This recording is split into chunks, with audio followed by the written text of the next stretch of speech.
go to tier 3.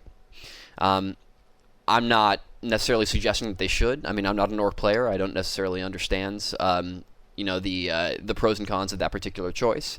However, just bear in mind that you can kill Night Elf base and they can't kill yours very easily.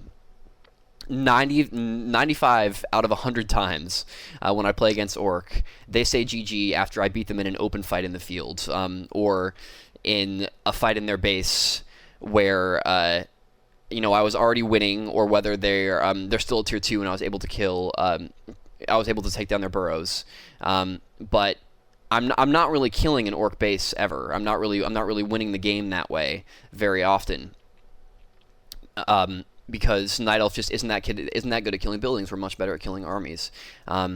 So just bear in mind that as an Orc player, if you turtle, if you go all the way to tier 3, and start playing more of a hit and run based game instead of an army on army fight, that's really hard for Night Elf to combat. It's tough because we can't crack your base, and our buildings dive very, very quickly to yours. The old Blademaster turtling strategy that NC Dude made really popular on the US servers, but a strategy where you go solo Blademaster and just and turtle up your base and tech all the way to tier 3. There's a reason why that used to be so good against Night Elf. It's very hard for Night Elf to fight.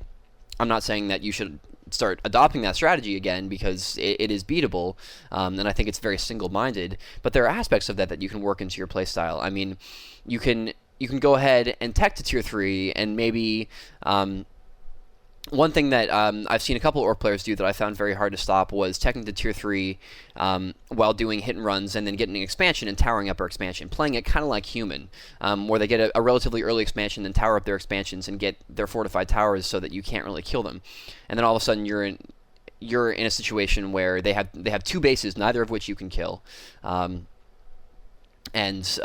as an Orc player, when you have that kind of advantage, you can pretty much do anything you want with it.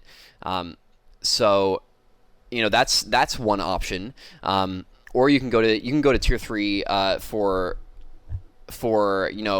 Tauren or casters, or your tier 3 spells or anything. I've seen stuff like Bloodlust and Wards, and the Far Seer Naga, Mass Caster, Mass Berserker army be very, very good against Elf late game. So one thing an Orc can do is they just play hit and run while they get their tier 3, and just concentrate on harassing the Elf base, and then once they get their tier 3, they can mass an army that is very strong against the Elf army. A big Mass Caster kind of army, with some siege to combat the anti-caster that Elf has. Again, using to their advantage that Orc has great hit and run and has very strong base, so that Night Elf can't really stop you getting your tech. That's another option.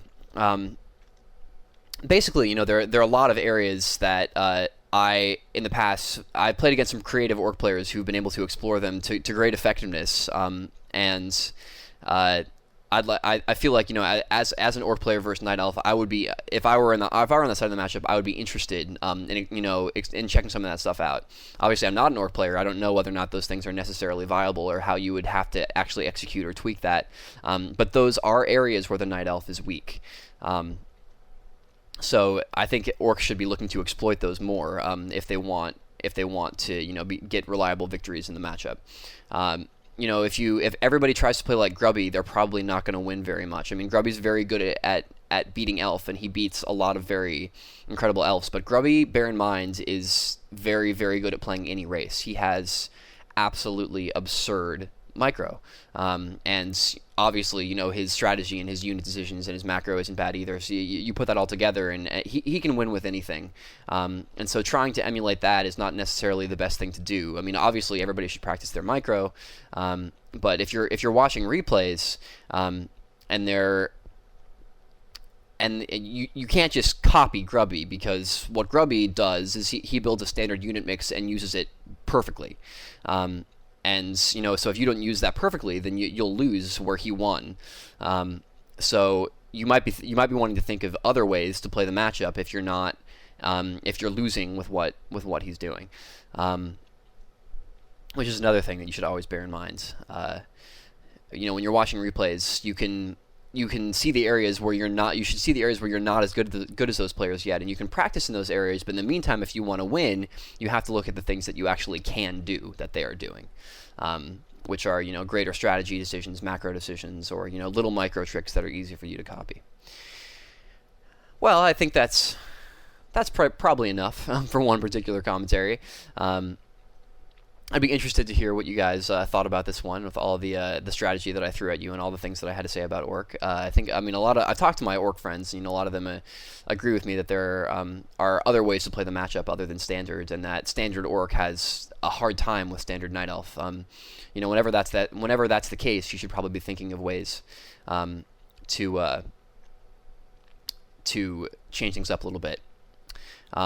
One quick thing that I also sort of glossed over at this point is that since Night Elf, if you're good at canceling Night Elf buildings, if you're doing a good job with canceling Night Elf buildings, and they had that weakness at tier 2 right before their tier 2 units actually get out, and you establish that kind of control with the raiders and stuff.